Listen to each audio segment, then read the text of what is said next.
Light sleep. This is where everything begins. The moment you close your eyes and start to drift, you enter what scientists call N1, the lightest phase of sleep. Your muscles begin to relax, your breathing slows, your awareness of the outside world starts to fade, but only just. At this point, you can still be pulled back awake by a sound or a sudden thought. Many people pass through this stage without even realizing they fell asleep at all. It lasts only a few minutes, but inside the brain, something important is already shifting. Theta waves.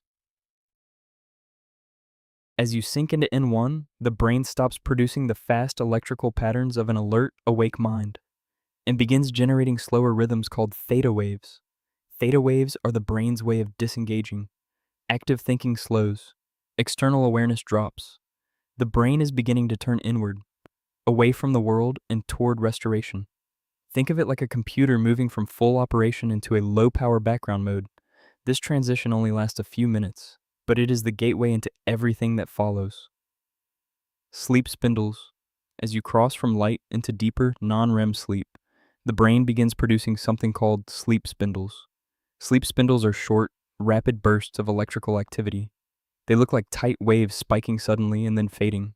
They sound like random noise. They are not. Sleep spindles serve two critical functions. First, memory consolidation.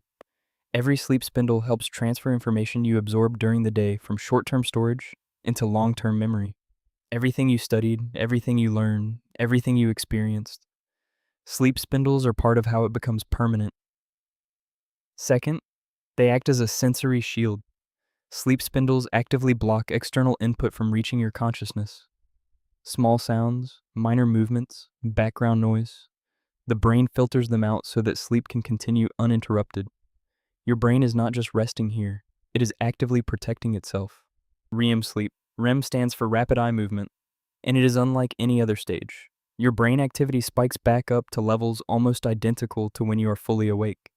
Your eyes begin moving rapidly beneath your closed eyelids, but your body enters a state of near-complete muscular paralysis, called atonia, specifically to prevent you from physically acting out what your brain is experiencing. A fully active brain, a completely still body. This is where dreaming happens, and not just dreaming. REM sleep is where the brain processes emotional experiences, regulates the intensity of difficult memories, and integrates everything you lived through into your long-term sense of reality.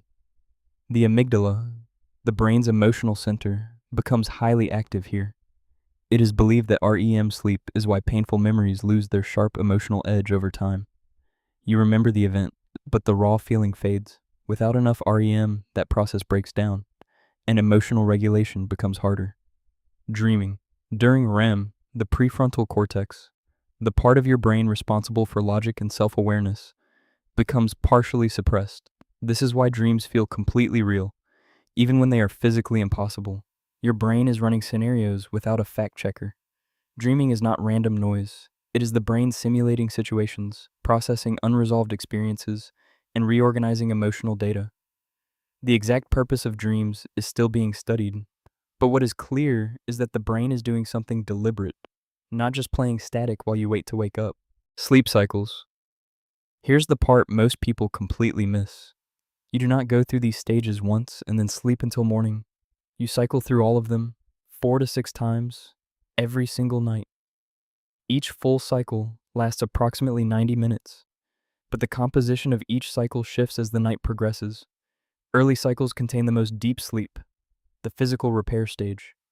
Later cycles, in the early morning hours, become almost entirely REM. This is why cutting sleep short is far more damaging than it appears. Sleeping 6 hours instead of 8 doesn't mean you lose 25% of the benefit. You may be losing nearly all of your REM sleep, the stage responsible for emotional processing, memory consolidation, and mental regulation. The loss is not proportional.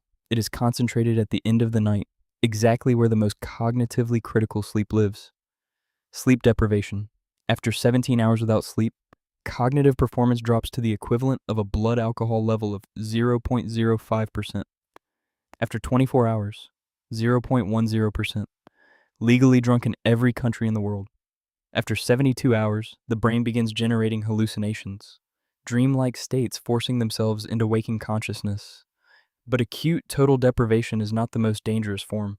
Chronic partial sleep deprivations, sleeping 6 hours a night for 2 weeks, produces the same cognitive deficits as staying awake for 48 hours straight. And the most dangerous part, people almost never perceive how impaired they are. The less sleep you get, the less accurately you can judge your own impairment. The brain adapts to feeling tired. Performance keeps declining in the background. Every night, your brain runs a biological maintenance program, more sophisticated than anything humans have ever engineered. Light sleep opens the gate. Theta waves begin the transition. Sleep spindles lock in memory. Deep sleep rebuilds the body. REM sleep processes emotion, and sleep cycles repeat the entire system 4 to 6 times before you open your eyes. Every stage has a function. Nothing is wasted. The next time you consider cutting your sleep short, remember what you're actually cutting out. Subscribe if you want to actually understand the world around you. More is coming.